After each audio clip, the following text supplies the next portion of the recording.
In the tapestry of life, where every thread holds a story, America in black and white emerges as a haven for the voices echoing through the heart of our communities. In this podcast, we wade through the rivers of our collective experiences, celebrating the vibrant hues of change brought forth by the whispers of hope and the roars of action. It's more than just a conversation. It's a journey into the heart of our society, illuminated by the light of those daring to dream and do. Join us, and let your voice be the melody that guides us toward a dawn where every color finds its place in the masterpiece of our shared destiny. Together, let's paint a future brimming with the positives that dwell in our minds and the actions that shape our world.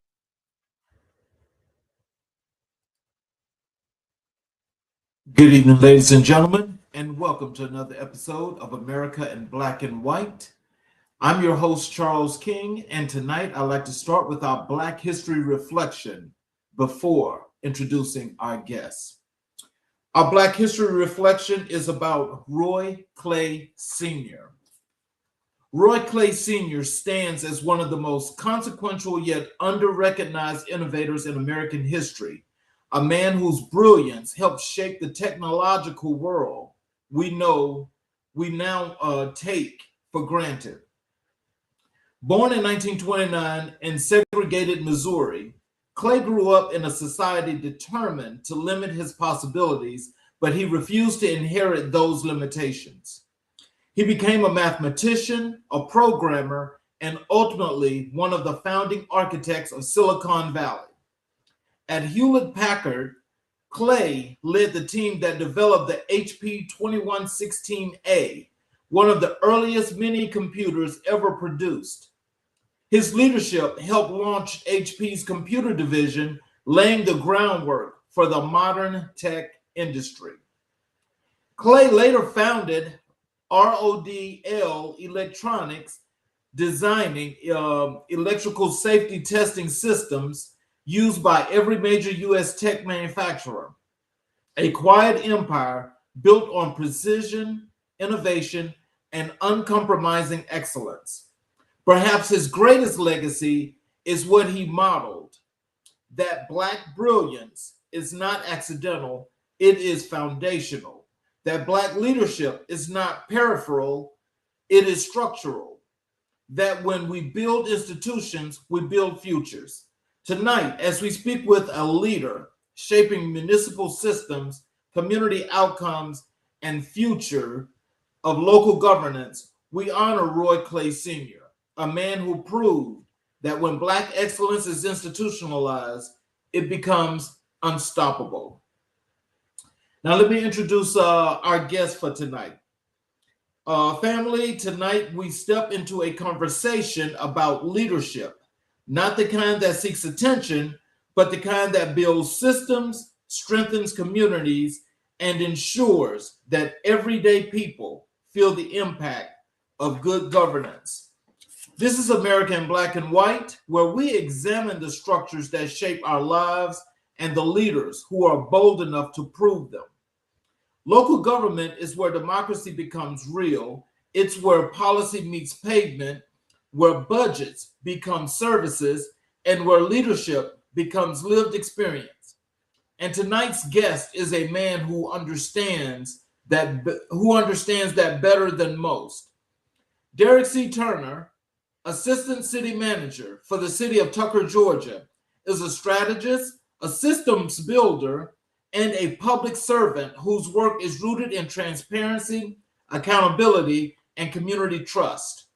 From Fulton County to Lawrenceville to Franklin County, he has built a career defined by operational excellence and measurable results. He has secured distinguished budget awards, led process improvements, advised municipalities, and helped align government operations with the needs and values of the people they serve. Tonight, we explore his journey, his philosophy, and the work required to build communities that thrive not by accident, but by design. Welcome to episode 54.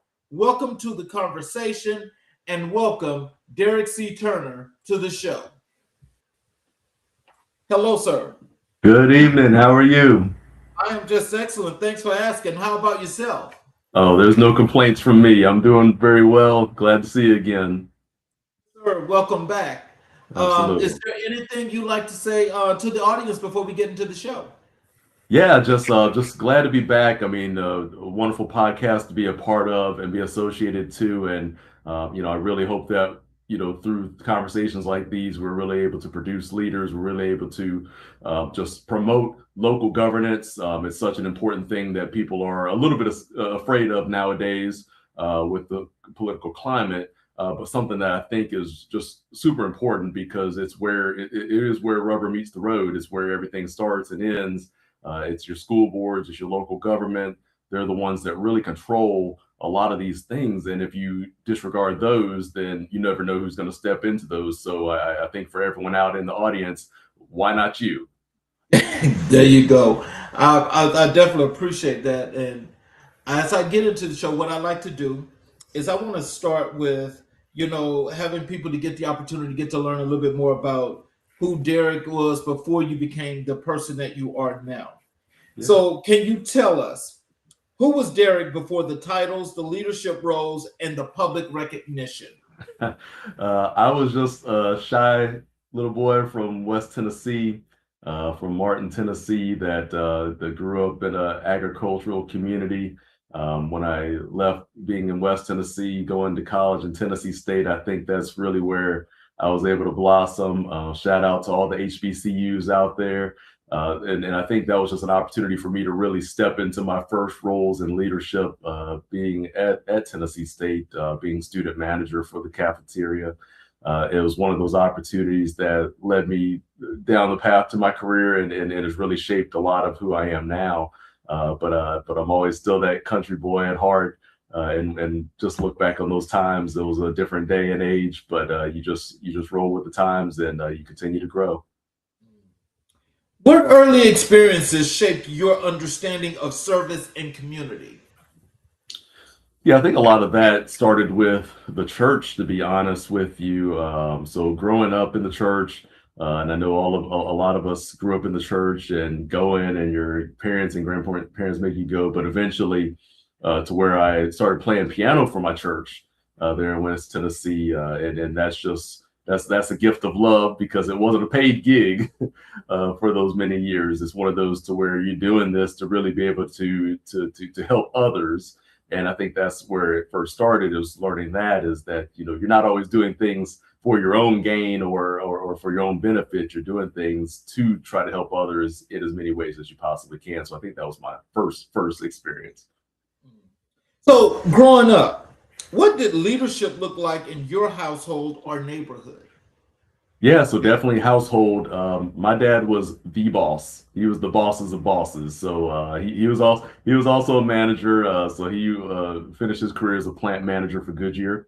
But he was definitely the person in charge. He had 9 brothers and sisters, and even though he was not the oldest, he was the boss. So starting with him, being able to learn how to lead in that way. I mean, I don't think I learned to lead and say the same kind of way. He was a little more iron fisted in between my brothers and the rest of the family, but at least understanding how do you lead, whenever people are looking to you, though you have to answer the call. And I think that was the big thing I learned from Dad. When you think about those at that time, I'm not sure exactly how old you are, but I know that when I was coming up as a young kid, the neighborhood actually raised the kids. And so with that kind of rearing, with that kind of community development, with that kind of community, unity, was that something that that was instilled in you, that you learned from, that helped you develop to become the great leader that you are? I think so. I think even for my age, I'm not quite old. I'm still under 50, just barely under 50.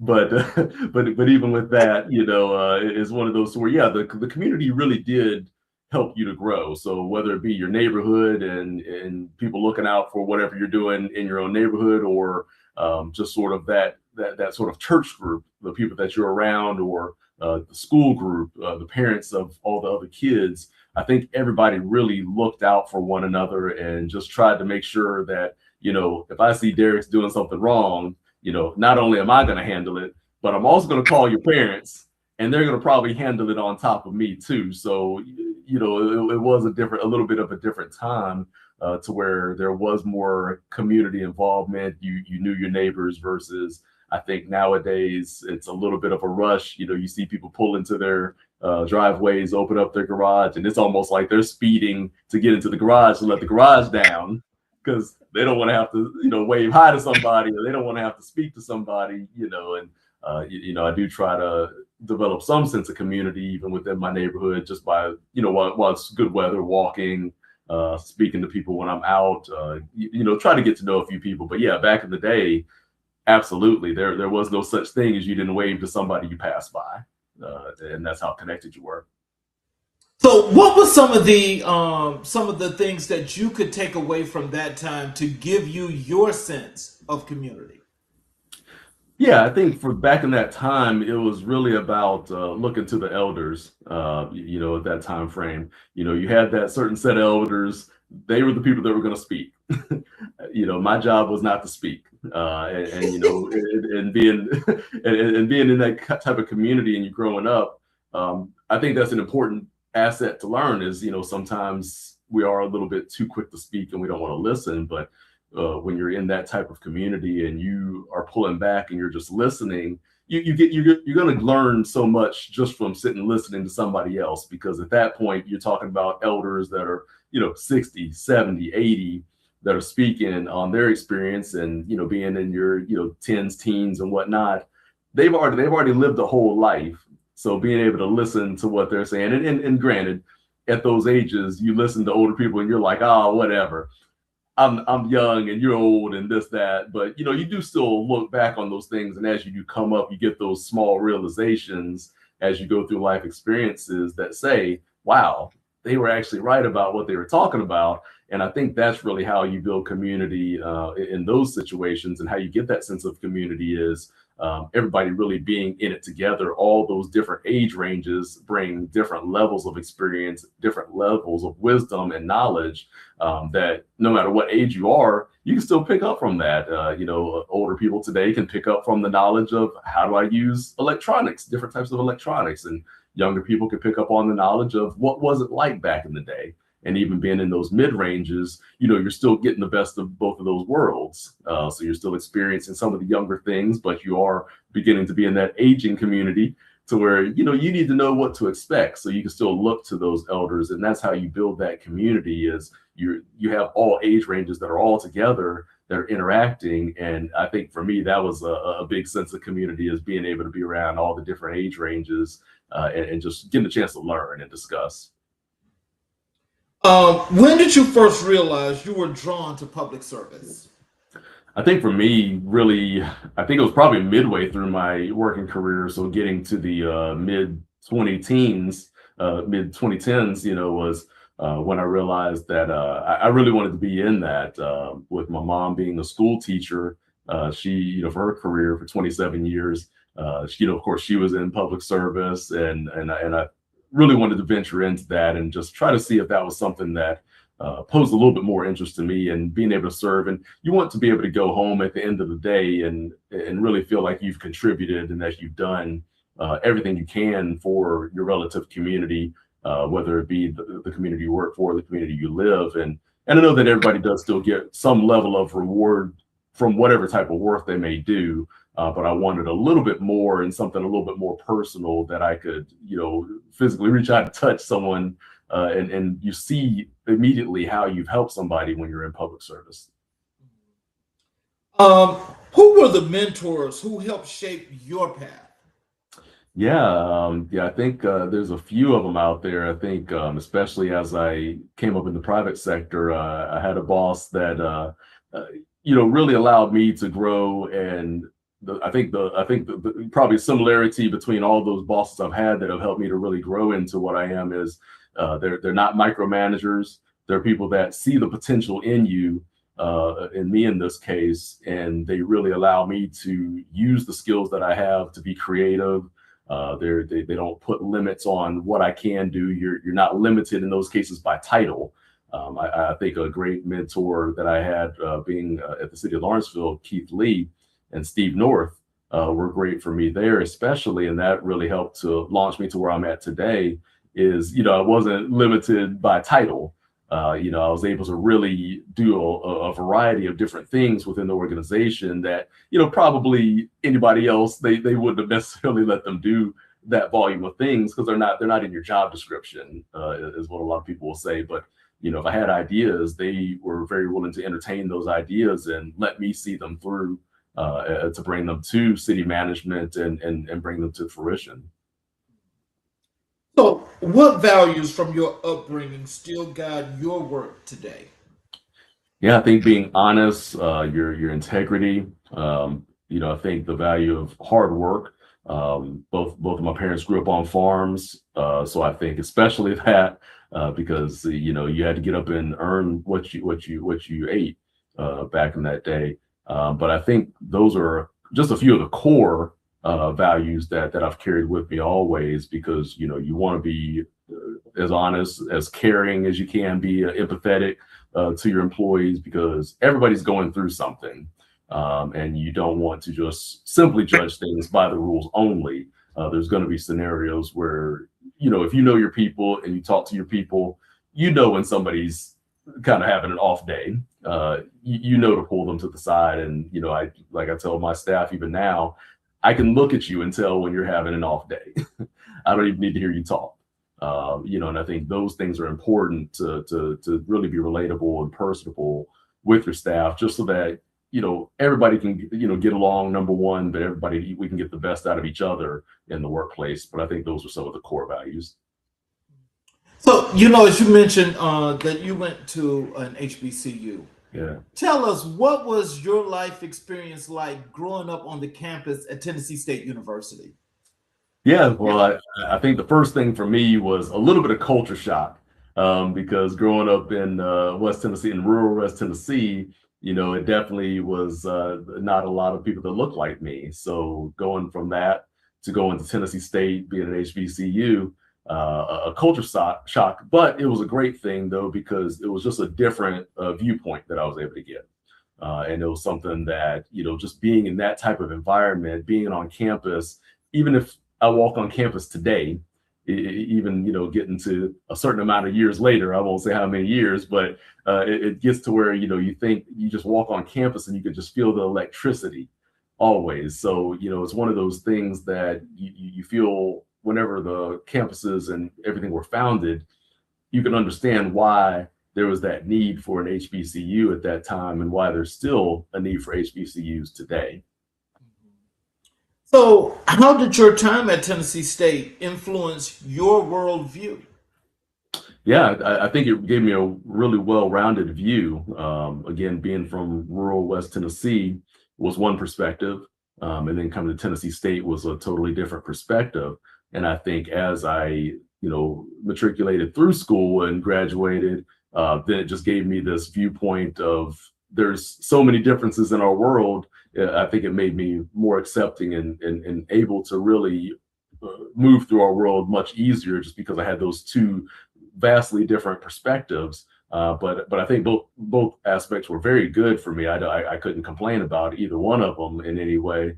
But just one of those to where when I left TSU, that it just gave me that sense of pride of knowing, you have a home to come back to, was a big thing. But also too, just knowing what TSU can do for everybody and what it has done for a lot of people in the past. I was fortunate to have an aunt and an uncle that actually attended and graduated from TSU, as well. So, it wasn't something that was foreign to me. And even for where I grew up, TSU came to play against my hometown college every year. So it was something that I had a relationship with for many, many years before even attending. TSU was kind of the place I knew I wanted to go, just from being around those type of interactions, even those one times a year, seeing them come play, the band, everything like that. That TSU was the only school I even applied to.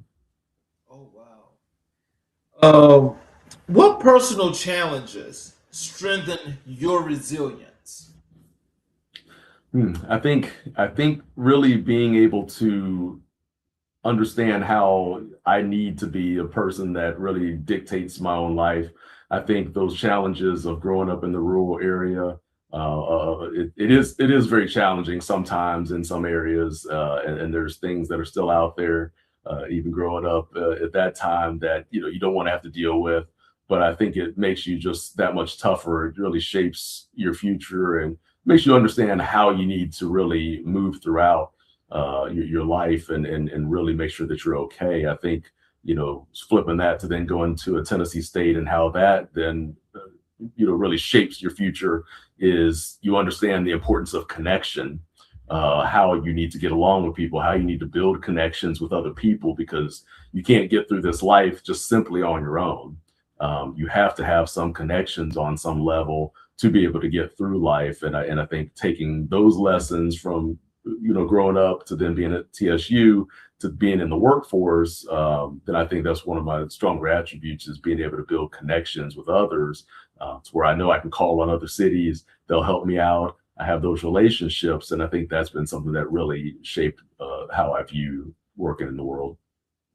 I think, and just help us understand this a little bit better, is in just understanding not just as you speak of your story, but in thinking about in going to Tennessee State University, which helped to expand your view of being so multifaceted.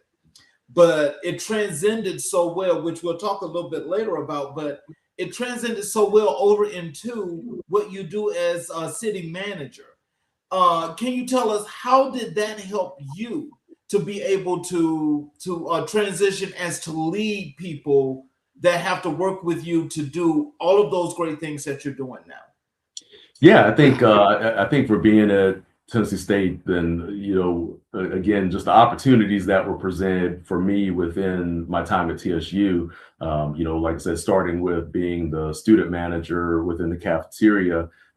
Even though it's not the most glamorous job in the world, it's one of those to where you're dealing with all the students, and just that variety of people. So you have your seniors, you have your juniors, your sophomores, your freshmen. So you're dealing with just all the levels within the school of everybody that's attending, that's on a meal plan, or just simply coming to eat.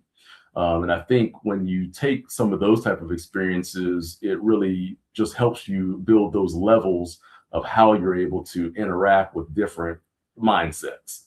It might not be necessarily all different types of people, but it's going to be different mindsets, because when you're a freshman and you're 18, you're there to conquer the world. You don't know any better. Nobody's told you yet that you can't do all these things, so you still believe you can still be Superman or Superwoman, versus that senior that has realized, I need to narrow my focus. I need to think about what I want to do next year, because I'm going to be out of school, I'm going to be working. And I think additionally, with being at Tennessee State, that I was fortunate to be one of the founding members of our chapter of Iota Phi Theta Fraternity Incorporated, which then added another layer of being able to deal with people. So not only being in the cafeteria and managing that, to be able to deal with the different school levels. Now I'm dealing with different Greek organizations and having to manage through those situations. And I think it was just a great growing opportunity while I was there to be able to have those two different type of scenarios, to where I now interact with just practically everybody on campus, whether it be in the cafeteria dealing with students primarily, or dealing with an organization, dealing with other Greeks, and dealing with school leadership in that case. So you have to really be able to navigate dealing with just a lot of different personalities, and that I think was a big key for me when I left Tennessee State, that I learned. So, what was the moment you knew government work was your calling? Yeah, I think really, even though I was at Fulton County prior, I think when I got to the city of Lawrenceville, I think when I saw the opportunities that were out there, and I felt really comfortable. So probably within my first year being there, so getting into 2017, 2018, then I really saw that I felt like I was good at it. And I felt like whenever I have sort of that opportunity to just use my brain and just use the skills I have, and I wasn't being micromanaged, and they gave me all these opportunities, I was like, wow, this is amazing. I can do great work. They don't even need to tell me what I need to do. I can go find things to do. Like if you leave me for a day or so, I'll go find some things to do. And that type of opportunity just really told me that I have the skills to be able to do this at a high level. And that, whenever you don't need someone to direct your work every single day, or, you don't have a boss that's, have to come and tell you, well, hey, I need this and I need this. It's one of those, when you're driven in that way, that I felt like at that point I could be really successful in this. So, how did your MBA shape your approach to leadership and operations? Yeah, I think thinking about operations, it really gave a lot of information as far as sort of a Six Sigma approach to things of how can you make things better. I think that's how I approach a lot of the operation always is, I know we're doing well, and it doesn't mean that we're not doing well, to look at your operation, but how can we do things just a little bit better so that we provide a better service, or we do it more efficiently, we save time, or there are processes we can combine. So I think the MBA from an operational aspect really helped me to take a look at how the operations runs and being able to break that down and really understand how do you look at improving operations and make things flow in a much better way.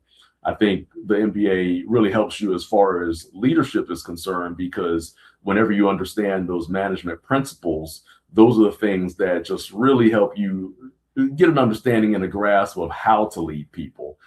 You can't just always have a leader that's just dropped into a room and then, say, hey, go. You now have to lead everybody. I think there is a level of understanding that you do need to have of what does it mean to be a leader? How do you lead people? And also the big thing in leadership is, where are you trying to go? Yes, sir. Let's transition through to your professional journey and your public sector foundations. Yeah. What was your first major role in public service, and what did it teach you? Yeah, my first role within public service majorly was with Fulton County government, and with being in large organizations, I think some of the things I learned, and no knock to Fulton County and some of the larger organizations, but what I learned is that I didn't want to necessarily work in a humongous organization. The downside that you can have to working in places like a Fulton that are 5,000 employees is they really want you to focus on the job you do. I think for me that can be sometimes a little bit boring to be in one thing and not necessarily move about and do several different functions. But I think with being in large organizations, you're trying to keep the wheel spinning. So, you're a cog in that wheel, and they need you to really focus on being good at that thing you do. Was kind of my first major role being in that. But I think it was still a great experience and a great intro to being able to understand how government works and what comes with that. So just, as you went from Fulton County to where you are now, can you tell us and tell maybe some of the future people that may come to work under you? Tell us, how did that work, and how are you going to be able to help people to transcend into these positions? Because I know that public service is one that's really demanding, but you have to be meticulous. Yeah, and I think with what I do currently, I do try to mentor a lot of people out in the field, whether they're in it and trying to progress or when they're trying to break into it. So I do have quite a few friends that have moved throughout in different areas and various levels. And I think really with the understanding of getting in is, I tell people like this: get into public sector and really take the opportunity to just learn first. You might not walk into your ideal job necessarily upon entry, but there's always opportunity in public sector whenever you do get in and you get some experience, you build some connections, but really get in and start to understand what are the things that you do like, what are the things that you don't like about it, because you may be someone that wants to enter in procurement always. And you might get into procurement and you might not want to necessarily make that your career choice. But the great thing about being in public sector is even within your organization, there can be so many different opportunities that you need to understand what is it that I do like or don't like about my current field, and then getting an understanding of how I get to that place I do want to be. As you do climb the levels, because I do have 2 or 3 people that used to work for me that are city and county managers right now. And I think the big thing in kind of teaching them as a different aspect is how do you deal with pressure? How do you deal with pressure? How do you deal with people and elected officials, the pressure that brings to you? How do you stay calm and cool under that? Also understanding you don't have to have an answer immediately to every question. That is not your absolute responsibility. Your responsibility is to be able to understand how to get an answer to a question.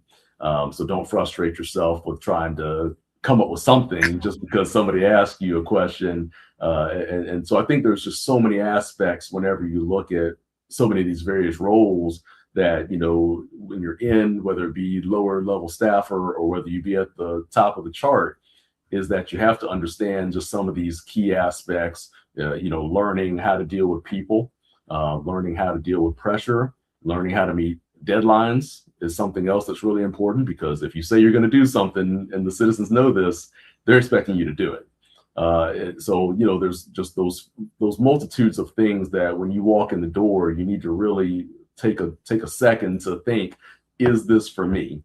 And can I do it? Because there is that public pressure. There are always open records, so people can request so many different things you've worked on. So just understanding, what to say, what not to say, when to say. And I think, I think some of those things, like I say, growing up with the elders and knowing that I did not have a speaking role whenever they were talking, is something that's important that does translate to now of, when do you need to be the person talking? When do you need to just sit there and listen and observe and take in whatever that information is? But I think it's a great opportunity out there for so many people out there to get into public service. And I'm always excited to help people get into public service or progress through the ranks of public service as much as I can. Let me ask you this, because I know that there may be, a lot of these younger, up and coming young people, men and women that want to get into public service. Yeah. And, sometimes the mentality is a little bit different.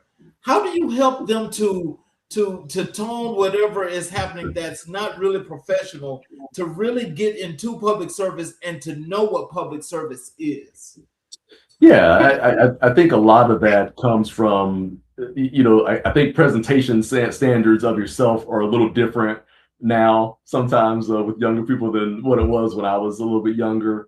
Even the difference of nowadays for me versus back then is, you had to wear a tie for everything. Whenever I first got into the workforce, that was the minimum requirement versus I don't know anybody that wears ties very often on just a regular day. But I think as far as, especially young people getting in, it is really about how you do present yourself. And you have to present yourself from day one in the best light. I think, sometimes some of the younger people I've met at conferences make fun of me because I will go with, a jacket and sometimes a tie. And, they're thinking, well, why are you wearing all this stuff to come to this random conference and sit through? And I was like, well, there might be somebody I meet for the first time today. And, that's what they're going to remember is, how they saw me. They don't need to see me looking ragged or not professional. And I think some of those things, just presentation simply, is an important aspect for young people getting into the field that is very different than whenever I broke into the workforce some years ago. And I think even with people that are my age is, don't get yourself lax and think that just because, I'm dressed like this, that you've got it made. You have to also be able to articulate thoughts. You have to be able to control anger and frustrations. Like I think people say, fix your face. So you have to be able to really work through those things and just really be stone faced and keep yourself calm, whatever that age, because that could be a challenge, I think, for everybody. to really sit there and get some bad news or hear something bad, and they, you know, have a look. And those are things that people pick up on, whether it be your appearance or whether it be some of those nonverbal cues that I think everybody needs to really work on and think through to understand this is how somebody's viewing you. And if it's their first time viewing you, that's what they're taking away. You know, there's not a second chance. So you really have to be on top of your game when it comes to just how people view you and how people think that you come across, or what they might believe you to be. How did your experiences in Fulton County prepare you for your future leadership? Yeah, I think with that, what I was doing in Fulton County was workforce development, and I had an opportunity to work with youth that were usually underprivileged. And I think really from there, I got a strong understanding of how you set an example. You know, again, being younger, you know, my dad being in leadership and being around elders, you know, they really understood how to set the example. So you saw, they showed you how they were going to do things. And I think really from that upbringing to them being at Fulton County, I understood with those youth that were in certain situations, I had to show them, you know, that there's better out there, that they can do these things, that, you know, yes, with a helping hand, you can get to a certain place. It doesn't mean that everything's going to be perfect, but you have to have a starting point. And when you show people what's possible, then they might not have thought about that. And I think with Fulton County, that was something great that I had the opportunity to be able to do, is to really show people what's possible in your life and how you can do some things. And, you know, if you're able to go and, you know, you go from dropping out of school to getting your GED, that puts you at a different level. Go from that GED to getting your associates. That's a different level of eye opening. And then maybe they go on and get to their 4-year degree, so on and so forth. The difference in what that meant as far as job prospects, but really showing people what those paths were, was something that was, I think, special for me at Fulton. So why is giving back so important to you? Because it, you know, I think when you're able, you know, again, you're leading by example, but what makes that the important thing of giving back to pull somebody else forward? Well, I think that's what people remember you for. You know, you can have all the plaques in the world, and you can have all the awards, recognitions, all those things. But I think in some scenarios, to me at least, whenever you have sort of that tree of people that have come up behind you, that, you know, that can look and say, hey, you know, Derrick helped me to get to X point. You know, the hope is that you bring them up, and they turn around and they bring somebody up the ladder too. And, you know, whenever you keep on doing that, at a certain point, you've just built this huge tree of people that have all helped one another. And it's just a mindset, and it's just a community then of helpfulness that you're building, to where people aren't just thinking simply about themselves. They are first thinking about others, and they know that somebody had to help them get to a place. Now I need to make sure that I'm paying that forward to help somebody else get to the place they're trying to be. And I think that's just really important, just generally in life, is looking at how we can help people. So whether it be within my public service, whether it be through organizations like the fraternity, whether it be, you know, a board member with Swim Kids, of helping underprivileged youth be able to learn how to swim, you know, being able to really help people. These are these things that I think people remember more so. It's not those gifts you give them. It's, you know, being able to look back and say, you know what, if it wasn't for that helping hand that I got, I wouldn't have been able to get in that job. But without that helping hand, I wouldn't have been able to learn how to swim. I could have drowned if I didn't know how to do that. Without that helping hand from the fraternity, we wouldn't have got that community service that they provided for us. And I think as you just go down the line of that giving, that's just, I think, what I want to leave as a legacy, and what I want to be able to show to my kids as well. What did you learn about community needs while working in Franklin County? I think that we all are more similar than we are different. With being in Franklin County, it was me going from Lawrenceville, being in a major metro area, to being in a very rural area here in Georgia. And I think with learning what people need there's similar needs across everybody. I know sort of in our world today, we believe that, people over here need one thing and people over there need a completely different thing. And I think learning from that, the lesson would be that's not true whatsoever. We all are practically one and the same. We all have the same basic needs. We all desire those needs. And I think with being there, even though it was very similar to where I grew up in West Tennessee, so it wasn't just absolutely new to me. It was one of those things where understanding that, whether I help somebody in rural Georgia or whether I help somebody in metro Georgia, I'm still helping people. I'm still providing services. They still all have needs that are very similar. There might just be a dollar figure that's different associated to each of them. But I think with being there, it was one of those to where you just understand that they want the best for themselves and their families as well, just like anybody else out in the world. There's no difference in that. That's what they want. They're still just trying to figure out how to get there. And whenever you're in charge or in some type of leadership within those type of communities, especially they're looking to you because you're the kind of the top executive within the county. And they really are going to look to you for that guidance of how can we get better? What are the things that we do need without losing our community character? How did your time in Lawrenceville shape your understanding of municipal operations? Yeah, I think Lawrenceville was great for me. At that time we had a full service city, so they actually provided gas, electric, and water services. And I think it was a great opportunity with being in at that time because now you're touching every aspect of people's days. So you go home, of course, you have to have gas, electric, water.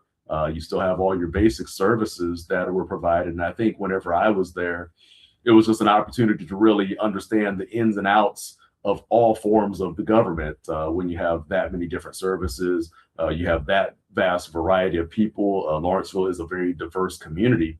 So I think with that, it was the opportunity to really understand, how to interact with people, how a government can really benefit everyone, and how you can be a part of that solution. So, what leadership lessons did you carry from each city you served? I think the biggest thing that I've carried every single place is that it's all about the people. I think just a fun thing, even for my current role in being City of Tucker, the staff gave me an award of the People's Champion. So it's one of those to where when you think about the people first and how you can help the people first, no matter where you go, you're going to find the solutions. The solutions are out there already, but when you really put people first, when you look at focusing on how you can help them, that's just the key whenever you're going into any of these municipalities or whatever the area is, whether it be large, small, rural, metro. Think about people first. Think about how you can help them, and that's usually been the biggest takeaway for me every place. So, what does result-oriented leadership mean to you? I think it's kind of like something at a conference I was at. Local government gets things done, and I think for myself, it's important getting things done. You can talk all you want to talk about how you can do things or what you would do. But I think at the end of the day, people want to see results. So I think really having measurable results, whether it be a project, so whether it be a road project, a dam project, any other type of capital project, people want to know that the money that they're putting in your hands to get this project done, you are delivering. And I think getting those type of results or making sure that, if you come in with a philosophy of we want our operations to be more efficient, find the way to be more efficient and get that done and have a measurable result to show that, we sped up a process by 2 days. So I know, for instance, being at Franklin County, getting things done, they were still working off a lot of paper at that particular time. So we had paper timesheets when I first got there. So we were processing 174 timesheets at that time every 2 weeks. And it probably took about 4 days to get payroll done. But I really came forward with that to let everybody on staff know and let the community know we wanted to do this in a more efficient manner. We don't want to take 4 days every 2 weeks to do payroll. That's wildly inefficient. That's 8 days out of a month. So I mean, that's 8 working days out of a 20-day working day month. That's a little bit tough. So we really wanted to have some goals. And I think a big goal with that was to get it more efficient. So I implemented a system and had to carry that load mostly myself, just because my payroll person had quit whenever we realized we had the amount of work we had to do. But I carried that while still processing payroll to get us to a digital system that they still have today, to where we could basically process payroll in about a half day. So whenever you get into that kind of point, that's something very measurable that you can show. We're not just spending money to say that we're spending money and trying something. I'm showing you an absolute result. We went from 4 days processing to a half day to about a day. I'll give it even up to a day, but still, that's considerable. When you talk about being 8 days out of a month to going down to 2 days. So, how do you approach problem solving in complex government environments? I think you have to really know your team. I think that having a good team around you is your first step, is really hiring good people that understand their positions and their backgrounds. But I think from there is understanding how to solicit the right kind of advice from them whenever you get into some of those more complex problems, because it could be a problem that involves multiple departments. And so whenever you have that be the case, you need to hear from multiple people on how they would solve it. But once you've heard from people, how does that mesh together? So you have to be the glue. You have to be the person that's going to take those individual solutions and make that into a solution that puts all those pieces together and comes up with one final total solution that's going to solve your problem. I think you have to really look at complex problem solving from the aspect. You have to take chances, I think, and sometimes in government. I think that it's okay to mess up. It's okay to be wrong. Of course, you want to get the best information you can and you want to make the best decision. But I think you can't be scared to make a decision and really look at what those options are and use your best judgment on how to do that. So I think when you're looking at that type of problem solving in municipal government, it's not about being right every single aspect of the way. It's about really coming up with the best solution that's going to work, and not being afraid to really put yourself out there and come up with some creative solutions even, because it's okay to ask for some level of forgiveness. Now, of course, you don't want to spend $1 million and you lose $1 million. We're not saying go through and be reckless. But whenever you are looking at those solutions, finding things that can work and be the most benefit to the community, and just understanding that if you do mess up or you get things wrong, understanding that you take ownership of those and then you move forward.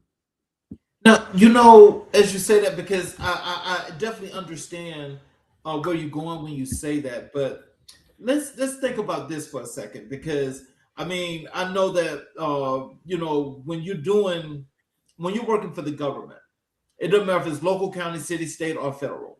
Mm-hmm. Is that there's just a lot of little tedious things that go by that you have to pay attention to. Yeah. How do you get your people really prepared for, let's say, the situation where maybe a step or two may have been missed? And, some people are just harder on themselves than others. How do you get them to that comfort of knowing that, okay, this is what happened, you understand, you want to move on? How do you get them to feel better about that? Yeah, and I think what I've always taught within all of my staff is publicly, I'm going to fall on the sword. We never criticize staff in public. If staff did make a mistake, I messed up, then it's me that messed up. Now, when we get behind closed doors, I'll talk to them. We'll work through that, but I always tell staff, I'm not worried about you making a mistake necessarily. If you do make a mistake, I want to know as soon as possible so we can try to correct whatever we're doing. But I want them to really understand that, ask yourself these certain lines of questions every time you're going through a process. Ask yourself the questions that you believe either a council or an elected member or a citizen or another peer would ask you whenever you're going through these, and ask yourself those questions so that way you're really trying to address as much as you can. Now, of course, you can't ask yourself every possible question that's out there, but also don't hamstring yourself by not moving forward and being afraid of failure that you're not going to do something. Again, as long as we're not getting to something catastrophic, I can live with that all day, every day. And I tell people, because I've had employees that have come to me crying, saying they've messed up something, and like I told them, well, what were you trying to do? Were you giving your best effort in trying to do that and not being reckless? Okay, fine, not a problem. I'll figure out some solution to let them know we need to prolong this process just a little bit, and we need to clean up some things. Perfectly fine, not an issue. But I want them to understand that they're the CEOs of their areas. I can't walk into every area and just simply make a decision with limited knowledge. I am familiar with every department and every aspect that we do operate, but I'm not in those day to day in that type of way that I could just open up their computer and say, oh, well, here's the obvious solution. You're the CEO of your department or your area of responsibility. So I'm relying on you to be able to go through and do all the due diligence needed, make the best decision, and come with a recommendation. Now, if it's getting kind of tricky and it's very complex, I'm happy to jump in at that point, and we can pull in whomever we need to pull in to be able to help come up with that solution. But if it's just day to day, this is all you. This is yours, and you have discretion to be able to call for help whenever you need help. So what misconceptions do people often have about local government work? I think sometimes the misconception can be that they're lazy, or that they're just wasting taxpayer money. It's one of those to where you could think that you're paying more taxes than what you might actually be paying for those services. Typically, a lot of these services actually cost more money than what we pull in for certain services, especially if it's residential related. So I think those can be some big misconceptions, and those aren't things that you really ever go through and correct people on necessarily, but just getting an understanding that, to whomever has those misconceptions, we're doing the best we can for you. We want to provide a high level of service. We don't want to just simply give you some mediocre level or low level of service just because you're paying low taxes. We still want to give you the same high level of service no matter what your tax figure is. And I think there can be sometimes misconceptions that government people don't care, but I would say people strongly do care about their jobs. They're very passionate about that. They want to own their jobs. They want to do the best they can for everybody out there within their roles to really get things done and make that impact. Everybody that's getting into government service, we have to remember, is getting into it because they want to help somebody. And, whenever at the end of the day, they're helping somebody, they feel good about their job and they want to do the best they can to deliver that product. So how do you balance policy, operations, and community expectations? Because, and asking that question, I know that this is more so with dealing not just with the community, but with people sometimes personally, that come to your office. Yeah. How do you deal with those situations? How do you balance that? I think there has to be, I think you kind of start with expectations. I think that's really the reality setter. Because there could be a lot of different expectations, especially within local government. Because if I came from Washington D.C. and then I moved to rural Georgia, well, there's a difference in expectation of what I've seen as far as what the local government does for me. And I've had some of those to where even when I was at Franklin County, I had a gentleman that was coming from, I believe, Pittsburgh. So he went from Pittsburgh to come to Franklin County to being in a small area. And, it's just a different level of service that's going to be provided there. And I think when you're looking at the policies have to fit not only what the people do want, but what you're able to provide. And I think that does come a lot from the type of municipality you're in.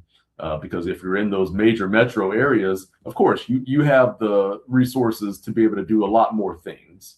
It's very easy. But when you are in some of the more rural areas, You don't have those resources, so you can't just say that we're gonna, either turn around something in a day, because there might be one person that processes that also does 2 or 3 other functions. And I think it's really about setting those expectations when someone comes to your office or somebody calls you on the phone to say, I understand that you came from Miami, and I know that they did it a certain way, but we're not Miami, and we can't do it that way. But we do want to do the best we can for you.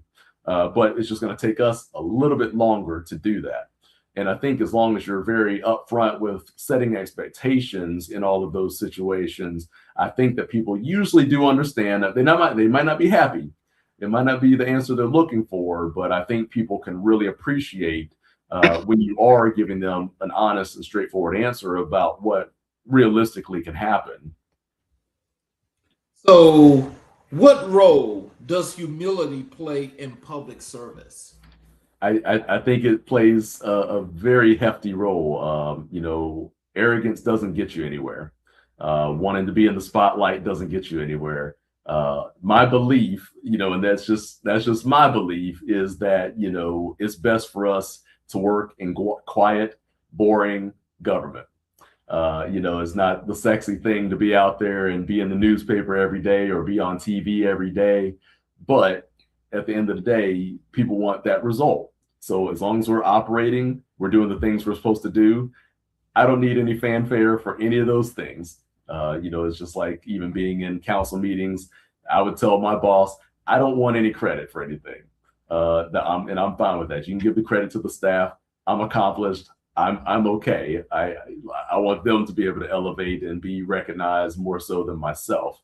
But I think whenever you are a little bit arrogant, that's when people start putting a target on your back, because then now you believe you're bigger than the system. You're bigger than the things that we're trying to accomplish. And it can be very difficult when it's going to come a day where you do maybe make a mistake, or you say something wrong, or you mess up.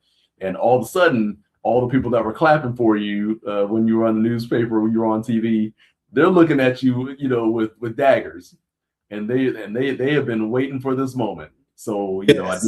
I do believe you have to just really have a level of humility and just go in, just focus on doing your job. The accolades can always come whenever you're just simply getting the work done. I think, again, this is what makes you such a distinguished leader, because I think when people are able to be humble, as it doesn't matter what it is that you're doing in life, it's from leadership to whatever you're doing, it's the humility that makes the difference, because that's what makes you the real person. Yeah. So when you think about that and you think about your leadership style and you as a leader, what kind of example are you setting, or do you want to set for people to understand? Yeah, I think with my leadership style and how I approach it is, I want to see everybody succeed. That is number one goal. However, we got to get there, whatever your skill level is. I'm happy to train. I'm happy to teach you whatever we need to teach you. If I need to call other cities to help teach you, I've done that. Whatever it's going to take for us to get people in the best position to be successful are the things I want. I want them to really think about almost standing on my shoulders. I don't want them to fight to get to tread water.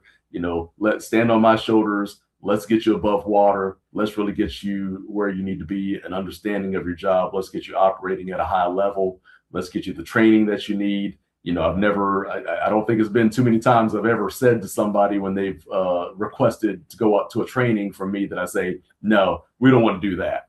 Now maybe if they're asking to go across country and it's an expensive trip, okay, or international trip, okay, maybe that. But as far as just regular training and things that they can do that are local, that are cost efficient and aren't glaring to where they're irresponsible, there's not going to be a time that I'm going to say no to that. So I think really putting people first in that way to get them to their goals. Usually as I meet with staff, I want to understand what their goals are. And I tell them, well, if that's what your goal is, this is how you can get there. If you want to do that, I can help you get there.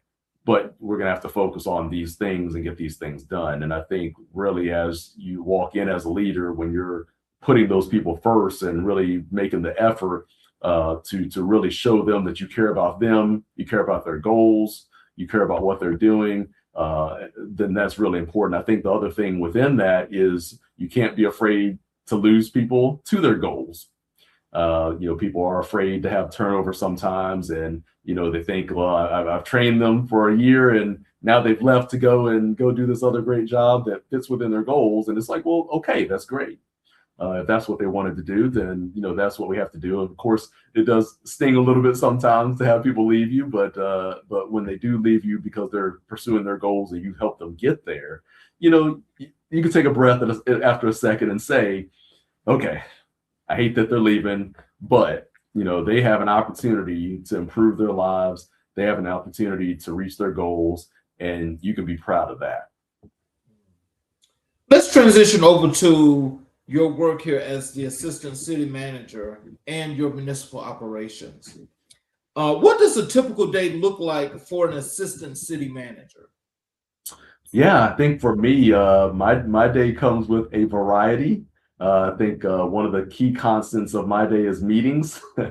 So we are in a lot of meetings to try to work through and find solutions. But I think probably for me, the big thing is just the interaction with the overall staff. Something that I've always made a habit of doing with staff over these many years is I usually circle the building and go speak to every staff member humanly possible every single morning. There's probably maybe a few exceptions here and there, and trust me, if they don't see me for a day or two, I usually get somebody coming and being like, "Hey, have you been here? We hadn't seen you." So I think that's one of the first things I like to do is really making sure I interact with staff and just kind of get the day going and set the tone in that type of way. I think following that, it is usually a lot about planning meetings, whether we're looking at real estate purchases, whether it be we're looking at changing our staffing structure, whether it be looking at some of the long range planning. Those are a lot of things that I spend a lot of time doing every day. With some of the departments that report to me specifically, then I spend a lot of time with those, like being with our parks and recreation, looking at programming, especially as we're nearing the summer. That is our big time of the year with summer camps, looking at finance, because this is also budget time. So looking at the budget and how we need to flow through the budget. But those are a lot of the ways that my day flows, is really just a lot of forward planning and how we're going to do things, or how we need to do things better. So how do you ensure alignment between city council goals and operational execution? Yeah, and I think with that especially is really, and we do have council retreats to really establish those goals. So we actually just had a council retreat last month. And the way that I have found is most effective is we had a council retreat at the end of March, followed by a staff retreat about 2 weeks later. And what we're able to do with that is take our directors and deputy directors and really transition all those thoughts that the council had to the leadership of the departments. And once everybody's on the same page about what those council goals are and how we're going to get there, we're able to take that and translate that then to the staff. So once everybody is clear, we are clear on our goals, we're clear about what the plan is, we're clear of what we're doing. It's really about communication. I think at the end of the day, and just really being willing to talk to council and make sure they really hash out what is your vision, what are your goals, what do you want to see. If you just simply tell us that, we can tell you what we need to do as a staff to be able to get there. So what are the biggest challenges facing municipal governments today? I think biggest challenge is that you have a political environment in some ways, especially at the manager level, to where people don't want to be in it. You have a lot of people that are retiring from it. You have a lot of people that don't stay in it long. And I think with that, it's a huge challenge, because as you don't have that leadership, then what's the course of your organization? You don't have somebody that's guiding it, that's knowledgeable in all cases. So it can be very challenging, I think, nowadays with just sort of that climate of how do we get people to attract to the field? And even if it's not management, is it just with staff level, director level? How do you get people to come to the field? how do you get people to stay in the field? Because there are the political pressures of elected officials. There's the political pressures of your residents, because there is a little bit more demand nowadays than what it used to be. It used to just be, hey, they delivered these services and I'm good. But now it's, well, I want the services like what this city has because I have a friend over there or I live there and they used to get this. Why aren't we able to do this? So I think it is partly education, being able to really teach people about what your government does, because there are differences, though we may all take in forms of taxes, we may all take in forms of fees. The way that we're able to utilize that is very different because not everybody is built in the same type of way. So I think those can be the big challenges for local gov right now. So how do you approach strategic planning for growing cities like Tucker? Because I know that when you came there, they were going through some transitions, especially trying to get ready for like major events and just grow the city out. Yeah, that is my absolute jam, is being in strategic planning mode. That's something that I love doing because being able to really have these council retreats and these type of things that are about strategic planning, we do get them facilitated, but usually the agendas are what I develop. And I think with that, it's really about understanding where we are and understanding what the end goal is of how to get to that place. So whenever you have a council that maybe is trying to figure it out, that can be okay, but you just really need to be able to ask the right questions to be able to get them to an end result. And eventually, as you're asking those right questions, it's going to lead to some answers that tell you, well, this is what we're actually trying to do. What is your vision? And you have to really be able to sit in a room and say, this is what our vision is, because that's going to really tell you basically what is it you're trying to be. And if you don't know what you're trying to be, then you kind of are throwing baloney at the wall in a way. But I think for where we've gotten to is we have established a little bit more vision. We need to kind of parse that just a little bit, but we have gotten a better understanding of that. And I think from there, that's really good, then trickle down to set all those goals, to set how we get to those goals. So that's the fun part of local gov, is being able to really work through those processes and see when you go from maybe not understanding the what to finding that end result. So what does operational excellence look like in local government? I think the organizational excellence is we are able to function at a high level, every single department, every single day. Everything is consistent. There isn't a process that is different as people come into the building. We're able to do it with a smile. Customer service is at a premium. And I think from there, we are able to really then accomplish things. That's the operational aspect of it. From a capital aspect, I believe being able to get projects completed efficiently, under budget or on budget, is from the capital and the building aspect of that, are the ways that we should operate as a city. And when you're doing those things very consistently, then you are usually operating at a high level. And, I think that's when people just look at you as an organization and think they know what they're doing. I have no questions about like how things work, because all I know is whenever we say something, they get it done, and they're doing those things. So I think that's really when you're looking at operational excellence, how you get there. So how do you evaluate whether a city service is effective or not?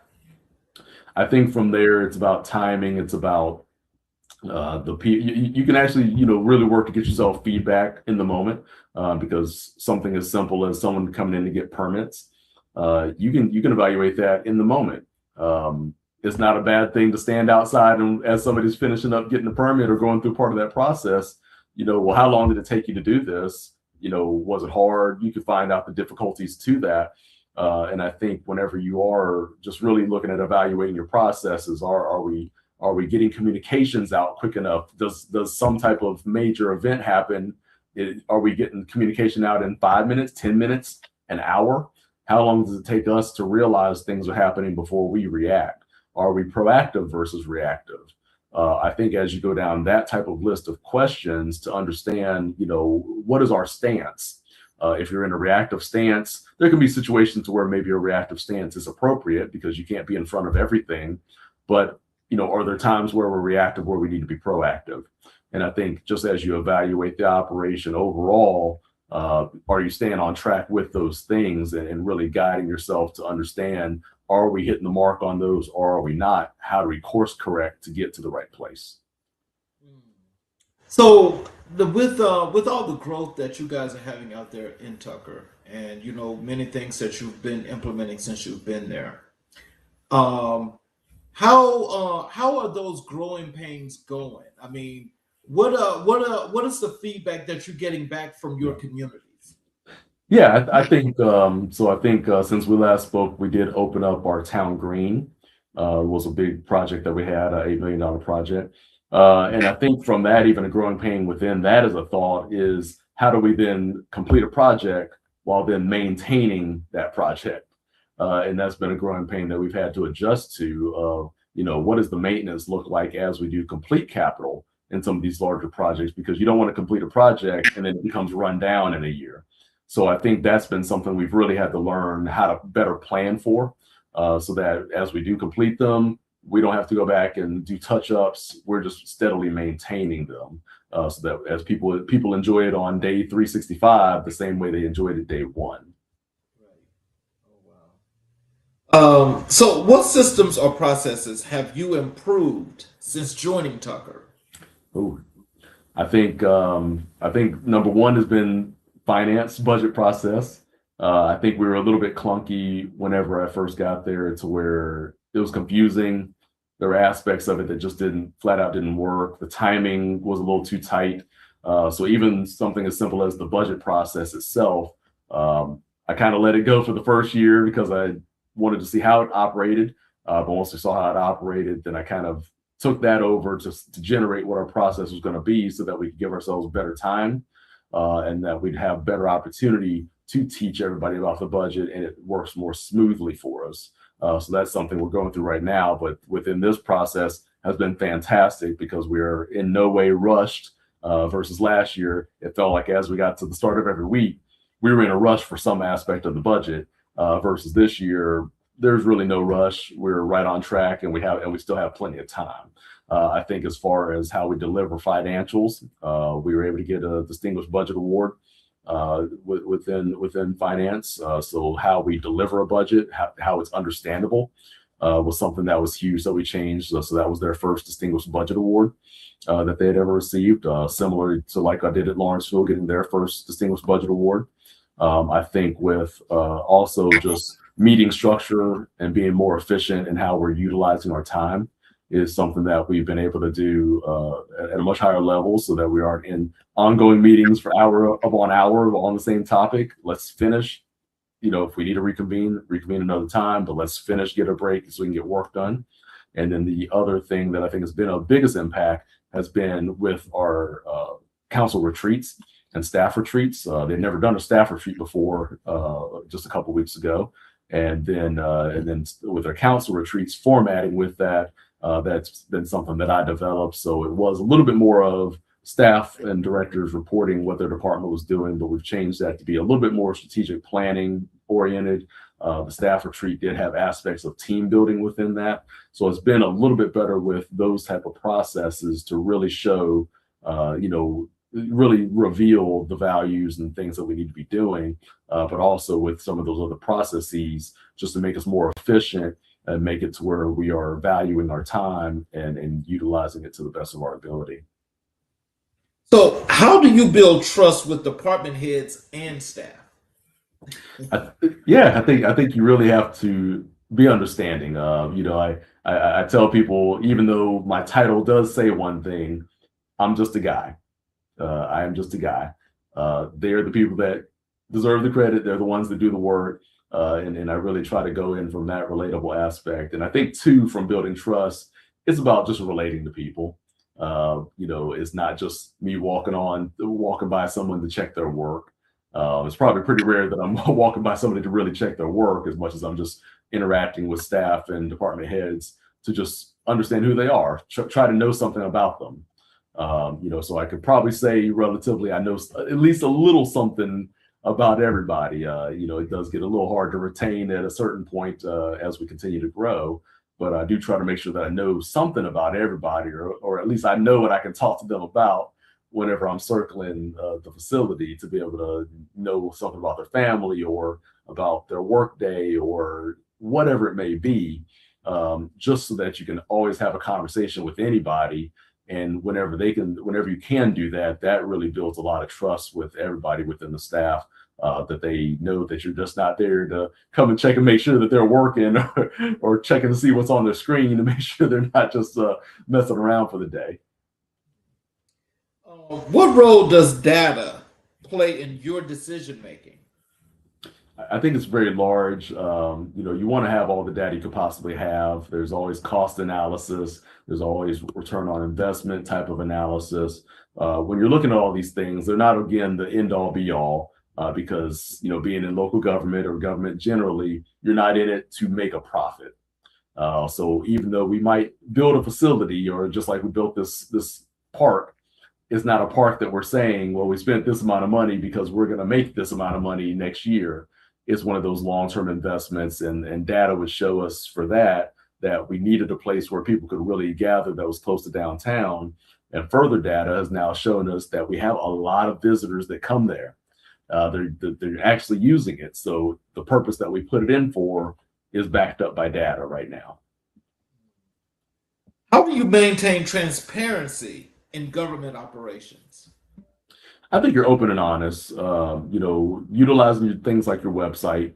Whenever people have multiple questions about something, then, if you can put up some common questions on your website so people don't have to ask, then I think those can be big things. And putting things up that people haven't asked about, as long as they are understandable. You don't want to put things that are too complex to where people are now just asking more questions about the topic because it's not understandable. But I think utilizing your social media as much as you possibly can really helps to make it transparent. Something fun that I used to do when I was at Franklin County was I did a video series, always a County Manager Friday, to where I would just go on and usually have about 2 or 3 things that I would talk about that were going on within the community, just so people were aware. Maybe they were aware anyway, but maybe they weren't. So you're probably hitting somebody within the audience that didn't know something. And that's just good, because now they know, they have opportunity to know. You can't always hit everybody in that audience, but in between the newspaper, in between our website, in between those actions, we've given every opportunity we can for you to have as much knowledge as you could have. Let's transition over to your community initiatives and your public impact. What community initiatives are you most proud of supporting in Tucker?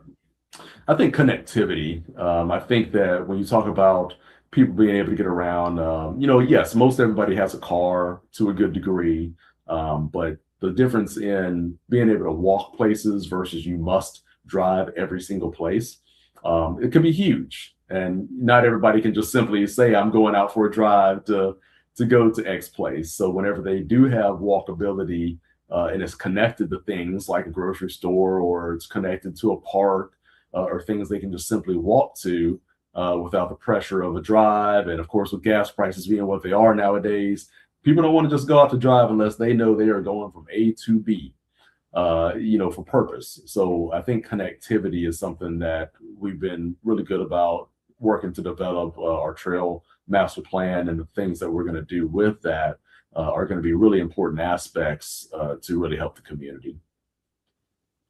So how do you ensure that growth remains sustainable and community-centered? I think that we do have to also get that feedback from the community of what type of place they believe they want to be. And if that matches with council goals and what we're able to do, then, have an education about what that means. I think we want to make sure that, we aren't just simply approving every single housing unit that comes in.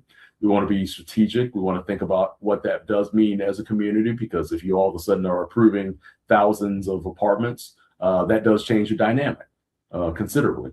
So I think we want to be responsible in that growth and make sure that, we're getting the type of growth that is going to produce and still blend in with our current dynamics.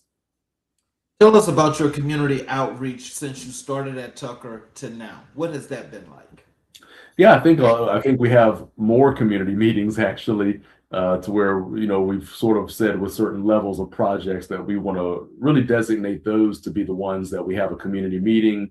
We're doing more mailers, so certain projects that impact very specific areas, we're sending out letters to be able to communicate with those communities. I think we just had a project we just sent out about 300 letters last week, just so that we can communicate better, because we don't want situations to where people are surprised by things. And I think with this approach to outreach, we're able to reach more people. And again, you're not going to always be able to reach every single person because not everybody's reading the paper, not everybody is looking at your website, not everybody's on Facebook, not everybody's even checking the mail. But we want to give ourselves the best opportunity to reach as many people as possible.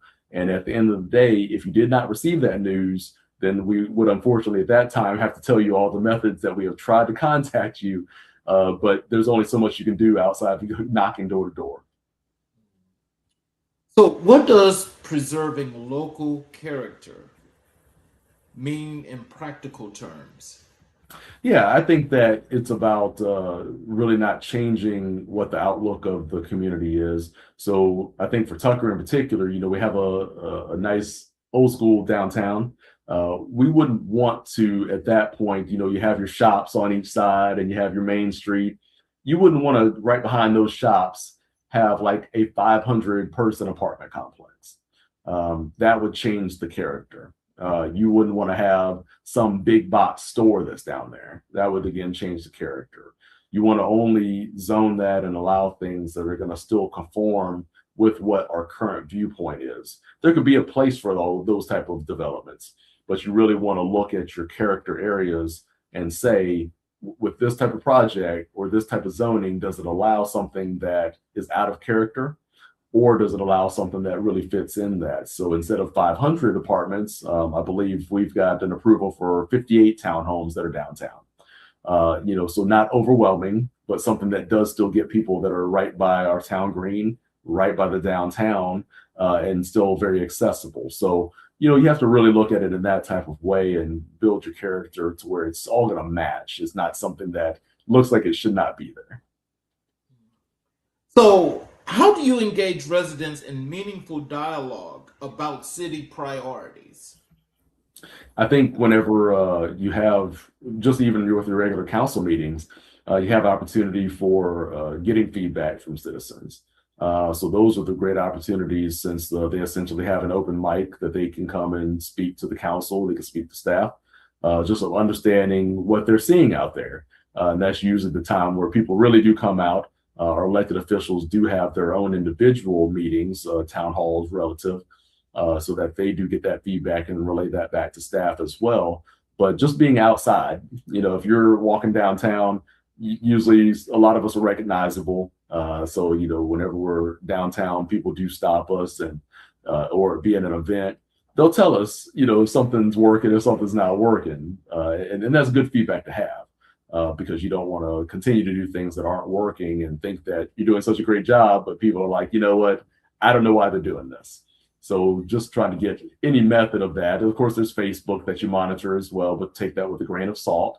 So there's a lot of ways that you're monitoring for some type of feedback, because you want to do what people actually feel is impactful. Let's transition over to vision, future, and legacy for you. Can you tell us what is your long-term vision for the city of Tucker? I think for me, it's about something that a place that's connective, welcoming, and inviting to people, that does still have some of that relative small town charm. I think that whenever you look at Tucker, even though it is one of the largest, it's getting to a mid-sized city with it being at about 38,000 people, it is still something that you go downtown. The downtown still really does look like sort of those old school downtowns with shops and restaurants and things of that nature. And I think, to me, that's what we want to always preserve. That's what we want to be our centerpiece. And people will say, when I go to Tucker, I'm going there because I want to go eat at X restaurant. I want to go eat at Matthews downtown on Main Street. What innovations do you believe will shape the future of municipal government? I think right now the hot topic is AI. There's so much opportunity with AI, and I think everybody's still trying to get a grasp on it exactly because it's so new that nobody knows exactly what it'll do for you. But I think that it's something that can really help with shaping how government works, and I think it does have some efficiencies in some areas. Because it's an opportunity to where, if you have AI, even a simple chat GPT, you can translate things, just like with Google Chat and things of that nature. So that can be a great service to be able to have. I think that whenever you're trying to just communicate better, then it can properly communicate for you. But I think we do have to be careful about how we use it, how much we use it, and the reliability of it. So, it's just things to investigate over these years with it being a little bit newer, that I think it is good, but I think we just need to make sure we have a full understanding of it. How do you see the role of assistant city manager evolving in the next decade? I think that your assistant city managers of the world are your people that they are your core of operations. I think they give your city manager the opportunity to really be the face of the organization, be out in the field, meeting with people. I think that your assistants are the people that are able to really dive into the operation. And usually a lot of your assistants are people that have come from being maybe a director within the operation more recently. So they do have a great understanding and are able to really just dive in and really be that shield that protects the operation and be the people that drive the betterment of the operation. Before I ask this next question, I just want to tell you this. I really think that as in listening to your work and these things that you're doing, I'm just wondering, are there plans for you to go higher into city, county, and state government? Maybe one day. Maybe one day I'll get back into the top job. But but I'm happy. I'm happy in my role now, so it's a lot of fun, and no rush for me to make any moves. Well, I just wanted to ask that question because, I'm just listening to you and the work that you're doing from the first time to now. It's so polished and it's so refined. Oh, thank And you. it's some things that, a lot of cities, especially some of the medium to maybe larger cities and so forth, don't have that same connection that you're providing, Yeah, true. True. Yeah. It is one of those things to always think about. And when the right opportunities do present themselves, you could just judge that whether it's worth it or not. In my case, and it's one of those you never know because things happen every day, and so the opportunities present themselves, and you just have to really weigh that to think, is that a better opportunity? Because I would say the grass is not always greener. That's true. I agree with that. So you have to be careful. You got to be really judicious about how you are putting yourself out there, because I read every so often somebody I know out there that's stepping down or that's fired or a contract's not renewed and this, that, the other. So you have to be careful. Yeah. What advice would you give to young professionals entering public service? The sky is the limit. Get in, learn about as many areas as you can. I would tell somebody, if you can work in a city that would allow you to really promote from within, no matter what area you get into to start, look at other areas. So if you did a couple years in, just say, code enforcement, it would be opportunity once you've done those couple years in code enforcement to look at, I don't know, being in finance, if you can do that, or whatever department that may be. But I think the more well-rounded you are, the more opportunity can present itself later. It can be fine if you do go to one department and you stay in that department and grow throughout. That's fine too. But I think from my experience, being well-rounded, being able to understand the different departments makes a big difference, because then as you are climbing to those other levels and they're asking you those questions about, well, how does X work? Well, you're not saying, well, I never dealt with X. You're able to say, at least on some level, that you've dealt with it, you understand it to a degree. And when you're getting to some roles like these, nobody's looking for you to walk in and operate it. They just want to make sure you understand generally what needs to happen so that you can ask the right questions to all the staff and the director of what does need to happen. What do you believe communities need most from their local leaders? I think they need, well, I think they need transparency, communication. I think that when you're looking at local gov in a lot of aspects, everybody needs a place to gather. I think that those type of spaces being created is something that's important because, you know, we talked about earlier community and what community meant way back when versus now. And, you know, when you don't have those opportunities for community now, then yes, people do stay holed up or they're going to another community that does have it. And just within your own community, that's the ideal place to have that and build that because it's where you are, it's where you live. So if you're having to travel, and I hear people talk about this, that they're traveling across a couple cities to go to another city, to go to their events or to go to their, you know, things that are creating community. Well, you know, it's a little disheartening because then at that point, it's like, well, you might as well move there because you're more connected to that place than you are to your home. So I think those are big things that can be a big focus for local gov now and our leaders. How do you hope your work impacts future generations?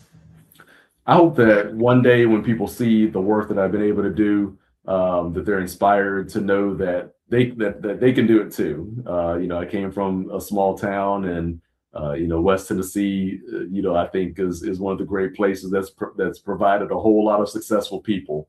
For myself, my parents, you get Isaac Hayes, Justin Timberlake, you know, a pretty good list of people that have come out of West Tennessee that have been successful. But I think just when people go back and look at the work that I've been able to do, I hope that they see somebody that was dedicated to service, somebody that was dedicated to their field, somebody that gave their all. And at the end of the day, well, when I do hang it up a long time from now, then they see somebody that made an impact.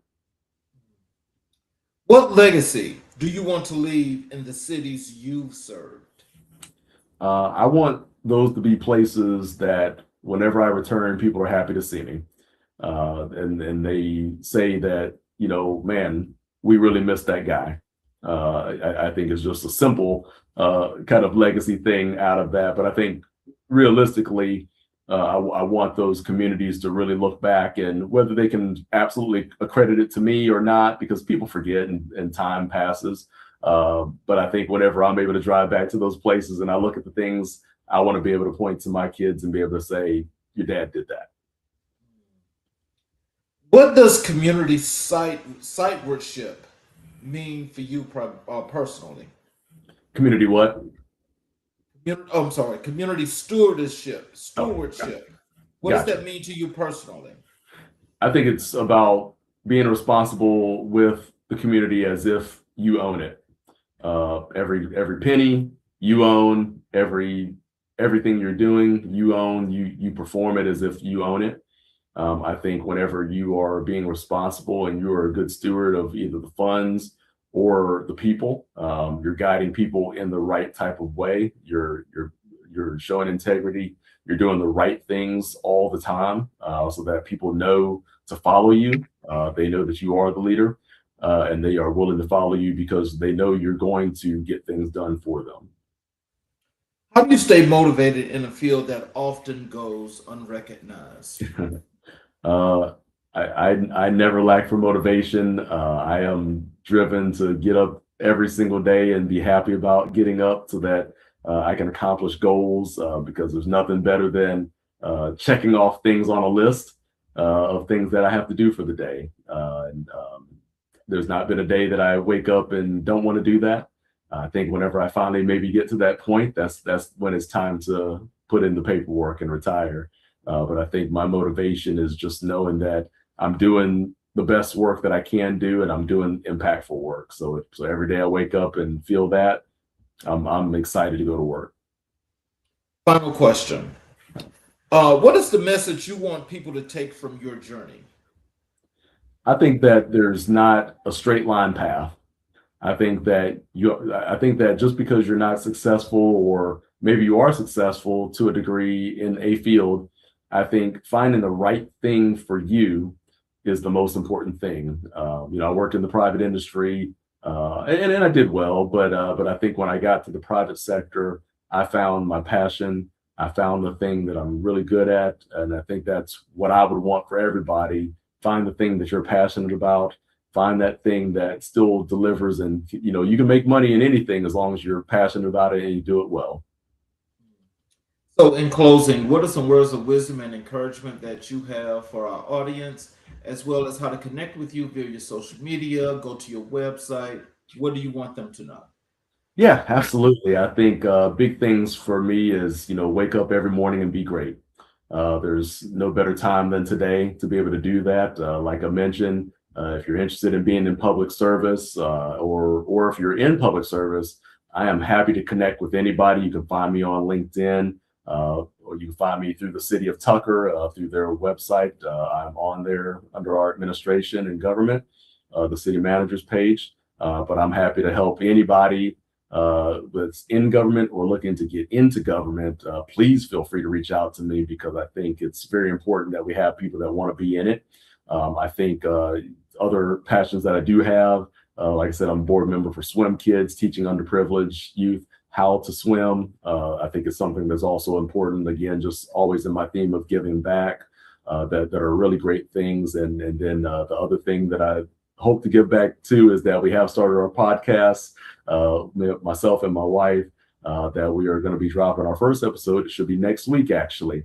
We had a slight delay since the last time I was on, but we are up and running, have an intro. 10 years apart, one heart, is our podcast about our journey and the things that we do. And luckily for both of us being in public service, we both have that heart and that passion for giving, and we just want to pour into other people and give to other people. What's the name of the show again? 10 years apart, one heart. Are you guys on YouTube yet? Yeah. So we just have a small intro on YouTube, but we'll be doing some recording this weekend. Actually, I'll send you our graphic. Okay, because definitely subscribe to your channel and listen. Awesome. So before I close, I want to do a closing monologue, for the show, as well as just chat with you about a couple of things when I close the show. Sure. But I want to say to you first, I definitely appreciate you coming back, and it's more than awesome to see you continually successfully strive higher, as you're transitioning from one place to the next and making the difference that you're making in that community in Tucker. Because I can remember when I first moved here that it was pretty much really a non-existent place. Yeah. And so to see it now, because I actually have some clients out there, okay. and it really looks different. It really does. And Absolutely. I can see that, for what's being built there is something that's worth exploring, but it's also, I'm sure it's a happy place for those people that are there now. Yes. So in closing with this monologue, I want to say this to you and to the audience. Tonight, we had a privilege of hearing from a leader who understands that public service is not about spotlight, it's about stewardship.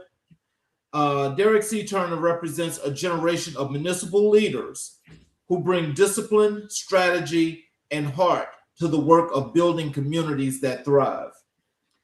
In a world where trust in institutions is fragile, Derrick reminds us that integrity still matters, that transparency still matters, that excellence still matters. He shows us that leadership is not just about making decisions, it's about making a difference.